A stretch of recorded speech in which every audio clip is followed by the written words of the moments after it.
Now, when you stand out in other countries, how does that affect you? Because my husband recently visited China, and I've had friends that have been, and there are a lot of stares that they were not prepared for, a lot of staring, a lot of admiration, but also depending on who the person was, maybe like their size, like their weight or their height, caused a lot of people to want to take pictures of them and things that they just were not prepared for when they were just focused on enjoying their vacation.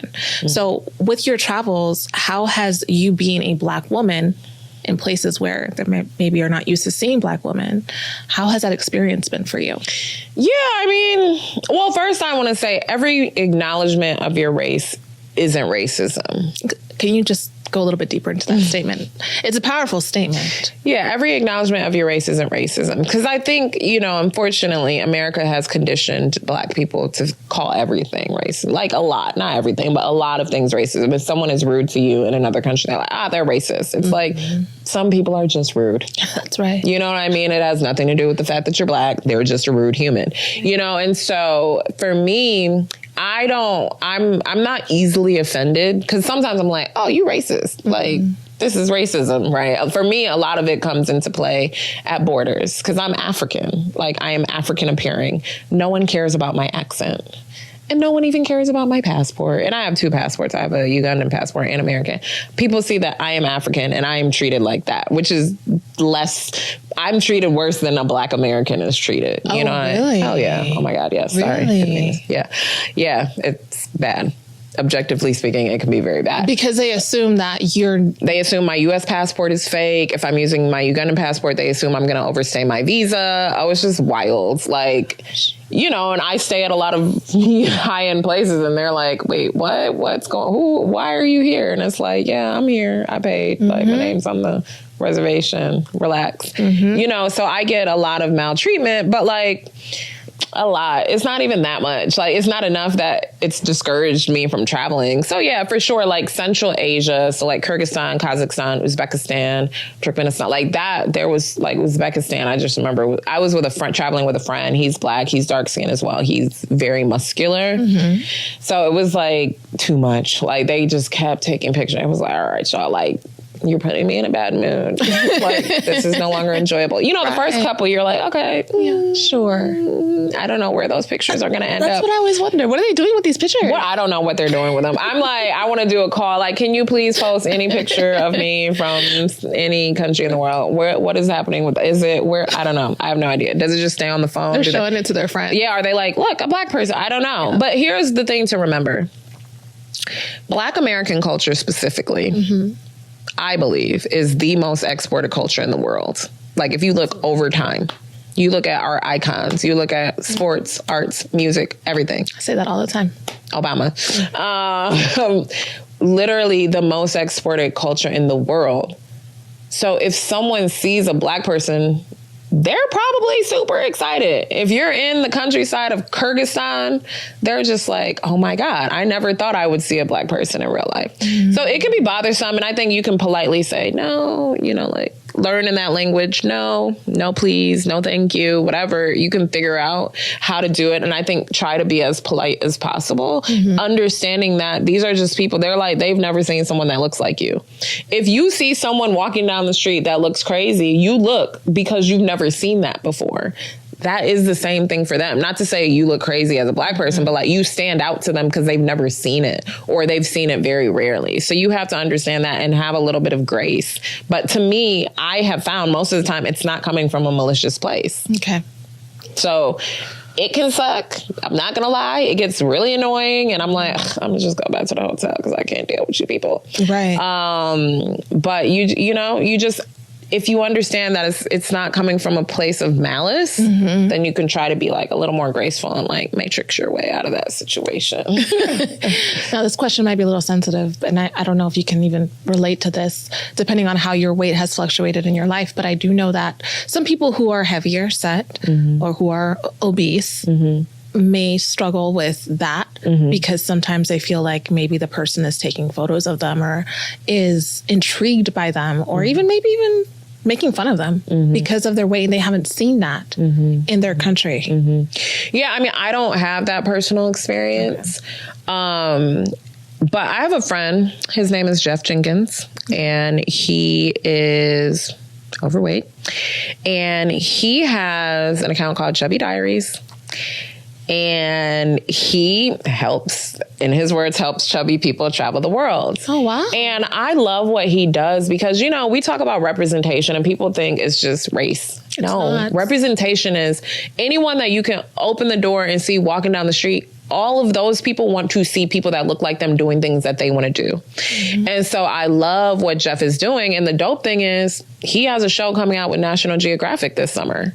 You know what I mean? And so he's really out here doing the Lord's work. And I hope inspiring people who are overweight to feel more comfortable and know, like, the world is yours as well. The world belongs to all of us. It doesn't just belong to skinny people or fit people or active people. The world literally belongs to all of us. So you have to get out of your own way. You know, if people are making fun of you, it sucks and it hurts your feelings. Fuck them. Because now you're going to let those people control your life and what you're able to do in your life. No. And again, I think it's about getting more comfortable close to home. Go have dinner by yourself. Mm-hmm. Go to a park by yourself.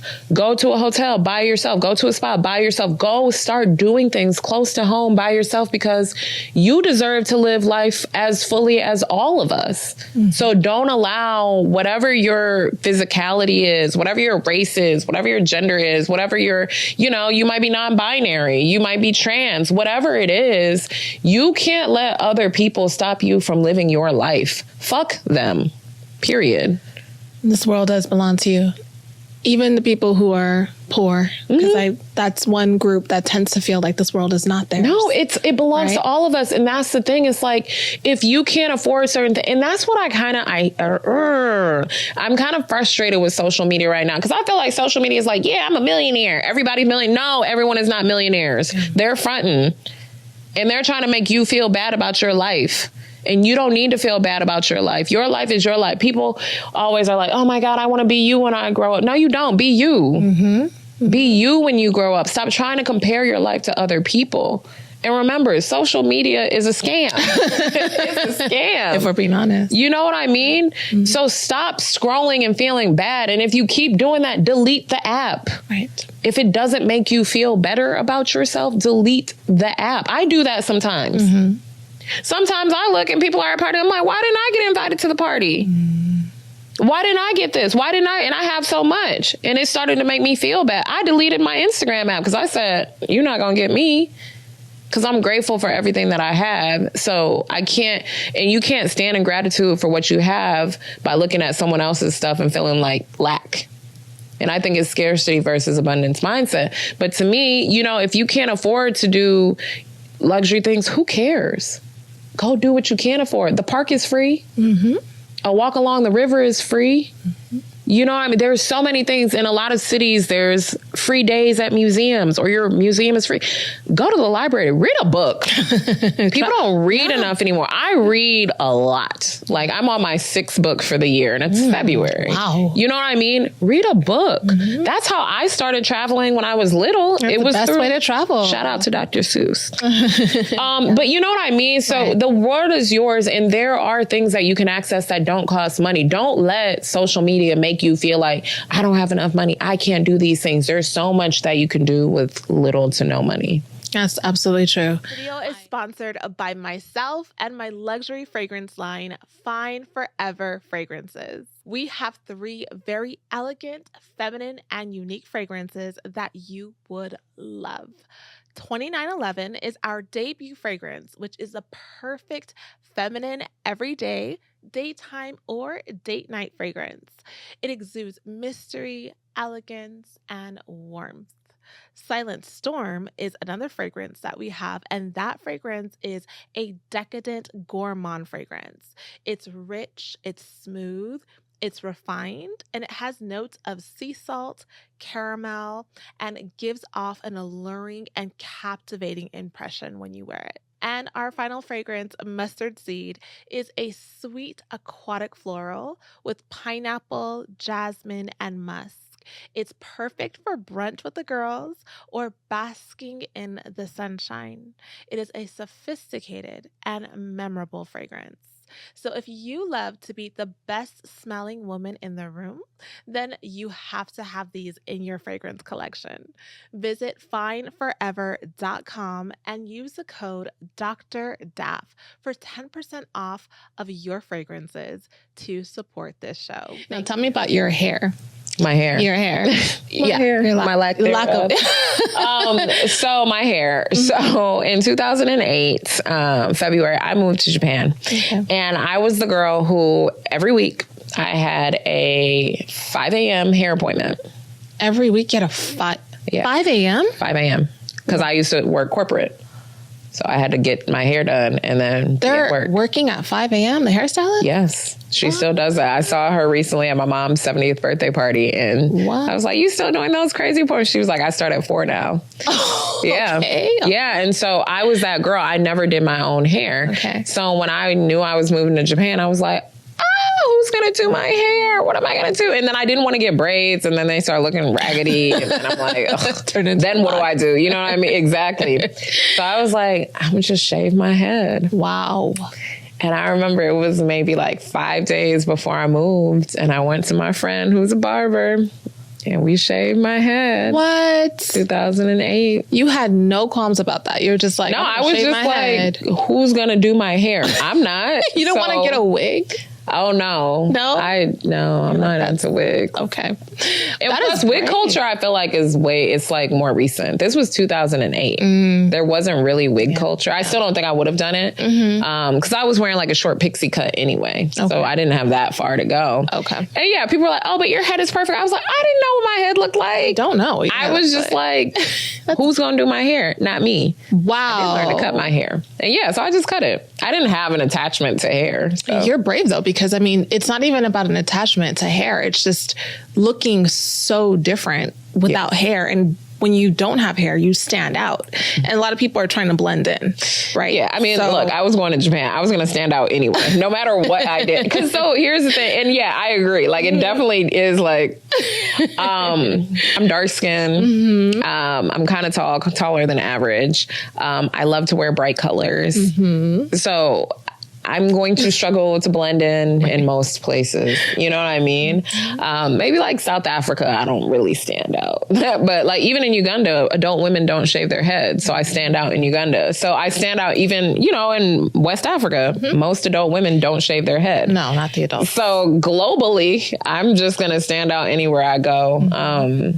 So I don't try to blend in because I can't really. You weren't born to. I was not born to. Yeah, I was not born to blend in. So yeah, I heard that a lot. People were like, "Oh my God, you're so brave." I'm like, "Dang, y'all, the brave and bold." Brave and bold, because that's not something most people are willing to do. Yeah, I know. Not bald. Maybe like, a TWA or very short pixie cut, but not bald. I remember when I first did it, I used to always wear big earrings. I was like, oh my God, I don't want people to think I'm a boy. And, I was like, I'm still straight. I'm not a lesbian. I just have short hair. I had all these thoughts about how people would characterize me, and people did, because people are like, oh, you must be strong, or you must be pro-black. I'm like, I mean, I love Black people, but you know what I mean? People are like, oh, her house must smell like incense. Like, nah, but that's what people ascribe to this hairstyle.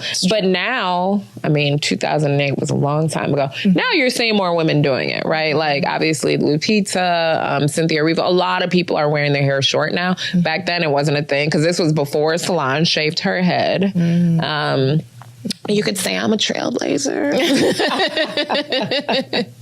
Definitely. You are a trailblazer. But I love it. It's so easy. And like, I get my hair cut every 2 weeks. Like during the pandemic, I grew it back and I had braids for a minute. That was nice. But then I shaved the braids off in a video that went viral on Instagram. Because instead of taking them down, I was just like, no, it suits you. Because I saw pictures of you when you have hair and I'm like, wow, there's a different vibe to it. So I definitely think this suits you. Well, as a Black woman and just as a woman, really traveling solo, safety always comes up, right? As a concern. That's really anywhere, but especially if you feel like you're by yourself in a place where you don't know anyone, you don't have family there. what are some ways that you can try to prepare for safety before you travel? I mean, I think for me, it starts with like positive energy. Okay. You know, I go into everything and I'm not concerned about my safety. Like, I'm not like... You're not worried. I'm not worried because the thing is that worried energy, you're dragging it to you, right? And then something happens and you're like, I knew something was going to happen. It's like, because you asked for it to happen. You literally asked the universe to make something bad happen to you. You know what I mean? But for me, I go, I'm light. I have a light heart. I have light energy. I'm super positive. And I go into everything thinking, this is going to be amazing. And like, usually it's pretty good. Now, of course, you know, there are some bad things that can happen. But to me, it's like women, we have our intuition. When something feels not quite right, make that U-turn and get out of there. You know, like you're going to feel that energy. Like, so to me, it's like, yeah, I keep my spidey senses going and keep my wits about me.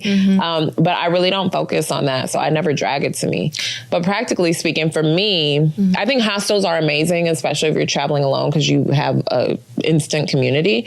For me, if I'm traveling solo, I prefer to stay at hotels, like versus an Airbnb, for example, because you have the concierge there. You can ask for whatever, but also at night, you don't have to unlock a door. You can go right in. There's somebody in the lobby, even if you're like running in screaming like, help me, you know, there's people in the lobby. So I prefer that for me if I'm traveling solo. But yeah, so I would just say, you know, keep your wits about you. And the other thing I would say is traveling solo, go somewhere where you know you'll feel confident.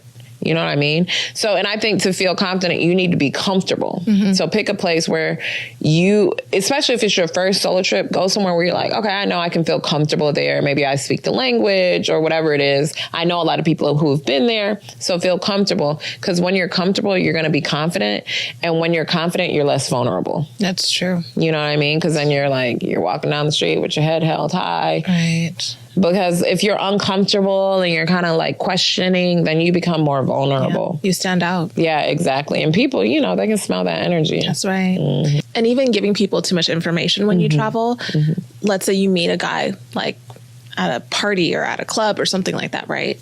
And you're like, oh, I'm here by myself. I traveled alone and that kind of thing, or even in a taxi, or just, you know, just giving too much information, I think can open you up to different issues depending on who you're dealing with. Of course, using your intuition and knowing what you can and can't share, but just being mindful, because sometimes women, you know, when we travel, we may be in a place, we might be drinking or just, you know, inebriated to where we're not fully thinking about all of the different factors and giving out all of that information, where they're staying and how long they're going to be there and how no one knows that they're here and all that kind of thing can open you up. So I think just kind of going in, knowing some things that you just should be aware of that, you know, you probably might feel comfortable doing at home. Yeah, no, I totally agree. I also think we overestimate how many bad things happen in the world. You know, I want to say that too, right? It's not that most women who travel abroad, something bad happens to them. In fact, it's a very tiny percentage. So I also want to just like put that out there. Like the chances of something bad happening to you is really slim. So I agree. Like you can, you know, don't say too much, but I also don't want people to like travel and feel like, is someone going to get me? Oh, I don't want to tell this person that, or they might get me. Or like you tell somebody something, you're like, you're creating this fear because you're like, oh no, I shouldn't have told them that. And are they gonna? Then you're like up at night, you're like, oh, they know I'm here. That's true. So I don't want people to like wind themselves up either. Like bad things happen very rarely. That's good to know. Very, very rarely. I mean, I don't recommend people look at crime statistics, but if you must, it's so rare, you know, and we overemphasize it. And I hate it because I feel like the patriarchy wants women to be afraid all the time. And granted, like, I think we definitely, especially in America for me, and obviously this is where I live right now, we walk with more fear than men, for sure, right? Because we're like, it's nighttime and, you know, in Los Angeles, there's, you know, a lot of homeless people and they're unpredictable sometimes when they're on drugs. And we walk around with the heaviness of like trying to navigate survival every single day. But I would like to offer you all a little bit of freedom. Just relax a little bit. Like, it's okay. It's okay to meet people. Yeah. Just relax a little bit. Because, you know, the biggest lesson that I learned traveling to every country in the world is that most people are good. Like the vast majority of human beings are good people. I did 89 countries solo because of the kindness of strangers. You know, countries like South Sudan and Somalia and I wasn't solo in Afghanistan, and Iran. You know, I've been solo on 6 continents and nothing bad has ever happened to me. You know what I mean? Because of the kindness of strangers, because of the kindness of the taxi driver who didn't rob me. You know, they just picked me up, took me where I was going. They didn't want to bring me harm.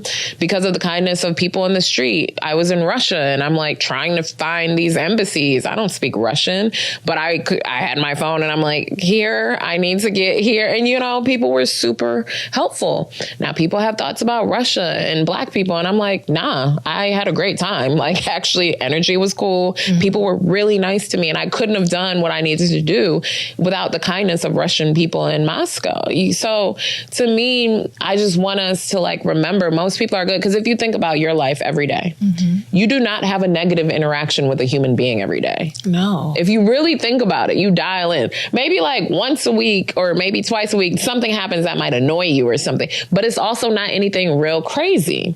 Now, sure, one bad thing can happen and then like it traumatizes you or whatever. But I think we have to try to focus more on the good because we're so focused on the negative and it's like, but all your friends went to whatever and nothing happened to them. So why are you so hyper focused on the possibility of something negative happening to you? I just want us to like release that, be aware, but stop focusing on the possibility of something bad happening to you. Yeah, because it really does hold you back from living life. Truly, it holds you back. You won't do anything. You're always worried about all of that. Exactly. And now you're just at home, bored, doing nothing, but safe. When there's stuff down the street happening, exactly, in your own neighborhood. That's the other thing, like there is stuff down the street happening in your own neighborhood. Y'all go ahead. It's true. Just go. You'll be fine.